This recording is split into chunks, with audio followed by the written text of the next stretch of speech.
જિલ્લાના વિકાસ કામોની સમીક્ષા માટે સાંસદની અધ્યક્ષતામાં દિશા સમિતિની બેઠક મળે છે, જેમાં જિલ્લાના ધારાસભ્યો અને અધિકારીઓની ઉપસ્થિતિમાં હાલ ચાલી રહેલા વિકાસ કામોની સ્થિતિ અને આગામી દિવસોના આયોજનો અંગે ચર્ચા વિચારણા કરવામાં આવે છે. જ્યાં ધારાસભ્યો દ્વારા પોતાના વિસ્તારના કેટલાક પ્રશ્નો અંગે રજૂઆત કરવામાં આવી હતી. ખાસ કરીને પ્રધાનમંત્રી આવાસ યોજના, ગ્રામ્ય સહિત નવી આંગણવાડીઓ બનાવવા માટે ધારાસભ્યોની રજૂઆતોને ધ્યાને લઈને અધિકારીઓને સૂચના આપવામાં આવી હતી. આ બેઠકમાં સાંસદ ડૉક્ટર હેમાંગ જોશી, ધારાસભ્ય ધર્મેન્દ્રસિંહ વાઘેલા, કેતન ઇનામદાર, ચૈતન્યસિંહ ઝાલા, શૈલેષ મહેતા, જિલ્લા પંચાયતના પ્રમુખ ગાયત્રીબા મહેડા સહિત જિલ્લા પંચાયતના અધિકારીઓ તેમજ જિલ્લા કલેક્ટર કચેરીના અધિકારીઓ ઉપસ્થિત રહ્યા હતા. વાઘોડિયા વિધાનસભાના જરોદ ડિસ્ટ્રિક્ટની અંદર ઘણા બધા ગામોમાં વીજળીનો ખૂબ મોટો પ્રશ્ન છે. વારંવાર વીજળી જાય અને કોઈ પણ અધિકારીઓ ત્યાં ટાઈમે પહોંચે નહીં. એટલા માટે થઈને આજે આ દિશા કમિટીની મિટિંગમાં નિર્ણય લેવડાયો છે કે ભાઈ અમારા જરોદ ડિસ્ટ્રિક્ટની અંદર કોઈ પણ પ્રકારની વીજળી કાયમ માટે ના જાય એની શું વ્યવસ્થા કરવામાં આવી છે. બીજા અમારા વયવંદનાની અંદર વાઘોડિયા અને વડોદરા તાલુકાની અંદર કેટલા લોકોને લાભ અપાયો અને બાકીના જે લોકો બાકી છે એની માટે એમને લાભ અપાવવા માટે શું વ્યવસ્થા છે. ત્રીજું, વાઘોડિયા તાલુકામાં ઘણા ખરા ગામોમાં હજી પણ આંગણવાડી જર્જરિત હાલતમાં હોય તો એને વહેલામાં વહેલી તકે આંગણવાડીને નવીનીકરણ કરી અને જલ્દી બાળકો માટે તૈયાર થાય. એ સિવાય જે દશરથની અંદર નાના મોટા જે પંચાયતના પ્રશ્નો છે, ઘણા ગામોની અંદર પંચાયતો પણ જર્જરિત છે, તો એ પંચાયતનું નવીનીકરણ કરવું એના માટે પણ મારી રજૂઆત હતી. એ સિવાય જે કંઈ બાળકોને ભણવા માટેની મુશ્કેલી, ટ્રાન્સપોર્ટેશન માટે ખૂબ મોટી મુશ્કેલી વાઘોડિયા તાલુકાની અંદર હોય, 1 કિલોમીટરથી દૂર સ્કૂલ આવેલી હોય ત્યાં સરકાર બાળકોને વાહન વ્યવસ્થા આપતી હોય છે, પરંતુ વાઘોડિયા તાલુકાની અંદર કોઈ જગ્યાએ વાહન વ્યવસ્થા નથી. એ માટે થઈને શું આયોજન છે, આ બધા આજના મારા પ્રશ્નો હતા. ખાસ કરીને દિશા કમિટીમાં આજે ઈ રિક્ષાનો મંજૂરી માંગવાનું ઠરાવમાં હતું. તો ઈ રિક્ષાઓ ચાંદોદ કરનાળી જેવા યાત્રાધામોને આપવી જોઈએ કે જ્યાં હજારો ને લાખો લોકો યાત્રાળુ આવે છે અને ત્યાં બહારથી આવતા લોકો દ્વારા ગંદકી કરવાની છે, તો સફાઈ માટે એનો ઉપયોગ થઈ શકે. અને બીજા નંબરે જે ગરીબ પંચાયતો છે, જે કંઈ ખરીદી ના કરી શકતા એવી પંચાયતોના રિક્ષાઓ આપવી જોઈએ.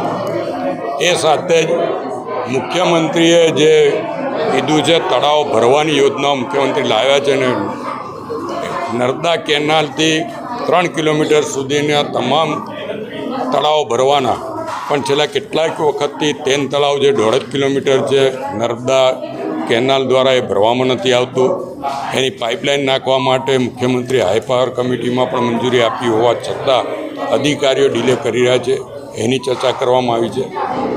આંગણવાડીઓનો જે પ્રશ્ન છે, આંગણવાડીઓ બનાવવા માટે પણ મનરેગા યોજના હેઠળ આંગણવાડીઓ બનાવવી જોઈએ, એની ચર્ચા કરવામાં આવી છે. કારણ કે મનરેગા યોજના હેઠળ આંગણવાડીઓ બનાવવાનું બંધ કરવામાં આવ્યું છે.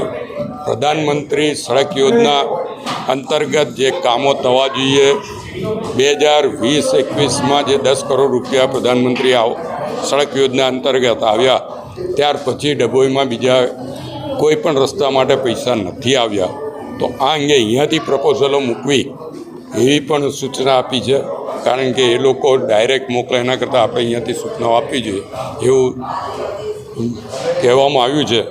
આવી અનેક યોજનાઓની સાથે ખાસ જે પ્રધાનમંત્રી આવાસો છે, ખાસ કરીને બિલ, ભાયલી, કલાલી જે ડભોઈ વિધાનસભામાં આવે છે, એમાં કેટલેક ઠેકાણે જે લાભાર્થીઓ છે મકાનો ભાડે આપી દે છે. એ અંગે રજૂઆત કરી છે કે કંઈક ખાસ કોમ દ્વારા આ મકાનો ભાડે આપી દેવામાં આવે છે. તો એમાં ઇન્ક્વાયરી કરીને જે કોઈએ ભાડે આપ્યા હોય એ મકાનો તાત્કાલિક કેન્સલ કરી દેવા જોઈએ. કારણ કે લાભાર્થીઓને એમના રહેવા માટે આપ્યા જે ઘર વિહોણાને ઘર આપવાની યોજના છે, ત્યારે આ ચલાવી ના લેવાય. બીજા નંબરે ઘર વિહોણાને જે ઘરના પ્લોટો હોય છે એમાં જે સરકાર તરફથી તબક્કાવાર બજેટ આપવામાં આવતું હોય છે, કેટલીક વાર પહેલા જ તબક્કામાં 30,000 રૂપિયા લઈને એ લોકો કોન્ટ્રાક્ટરને આપે, કોન્ટ્રાક્ટર ભાગી જતા હોય છે. તો એવા કેસમાં એ કોન્ટ્રાક્ટરો પર પોલીસ કેસ કરવા જોઈએ એવી પણ સૂચના આપી છે. અને મને લાગે છે કે આવતી દિશા કમિટી પહેલાં આ તમામ પ્રશ્નોનો હલ આવશે. દિશા કમિટીની બેઠક 3 મહિનાની અંદર માન્ય સંસદના શ્રીના અધ્યક્ષતાને મળતી હોય છે. તમામ અધિકારી, તમામ ડિપાર્ટમેન્ટના અધિકારીશ્રીઓ, કલેક્ટરશ્રી, જિલ્લા વિકાસ અધિકારી બધા જ ઉપસ્થિત હોતા હોય છે. અને એની અંદર જે જિલ્લાના જે અમારા ગ્રામ્ય વિસ્તારના પ્રાંત પ્રશ્નો હોય છે એની પણ ચર્ચાઓ થતી હોય, રજૂઆત થતી હોય છે. આજની મુખ્ય બેઠકનો મુદ્દો મારો એક જ હતો કે અત્યારે જે આવાસ જે કેન્દ્ર સરકાર અને રાજ્ય સરકાર દ્વારા ફાળવવામાં આવે છે એ જે આવાસની જે ક્રાઇટેરિયા છે એની અંદર ખરેખર જે મળવાપાત્ર જે લાભાર્થીઓ છે ને એ આવાસ મળતા નથી. અને જે ગ્રામસભાનો જે પ્રોસિજર જે તે ટાઈમે થઈ ગયો હોય અને એ ક્રાઇટેરિયાને ધ્યાનમાં રાખીને જે આવાસ ફાળવવામાં આવે છે એમાં સાચા લાભાર્થીઓ આજ દિવસ સુધીને લાભથી વંચિત રહ્યા છે. તો માન્ય કલેક્ટરશ્રીને અને માન્ય જિલ્લા વિકાસ અધિકારીશ્રીને મારે એક સૂચન હતું કે ભાઈ જે પણ ગામની અંદર ખરેખર કાચાથી પાકા મકાનના જે લાભાર્થી છે જે ખરેખર અત્યંત ગરીબ છે એ ગરીબને આવાસ મળવો જોઈએ. ક્રમશઃ જે રીતે જે પરિસ્થિતિના અધીન દરેકને આવાસ મળવા જોઈએ અને ખાસ કરીને જે જરૂરિયાતમંદ છે એને જે લાભ પહેલો મળવો જોઈએ એવી મારી આજની આ રજૂઆત છે. અને આ વારંવાર કરતો આવ્યો છું કે BPL યાદીની અંદર પણ જે અત્યાર સુધીના યાદીમાં જેમાં સમાવેશ થયો છે એમાં ઘણા લાભાર્થીઓ બિચારા સાચા હોવા છતાં પણ લાભથી વંચિત રહી ગયા છે. એના લીધે સરકારની અમુક યોજનાઓનો એમને લાભ મળતો ના હોય તો એના પર પણ પૂરેપૂરું ધ્યાન દોરવું જોઈએ. આ દિશા કમિટીમાં અમારી રજૂઆત હતી.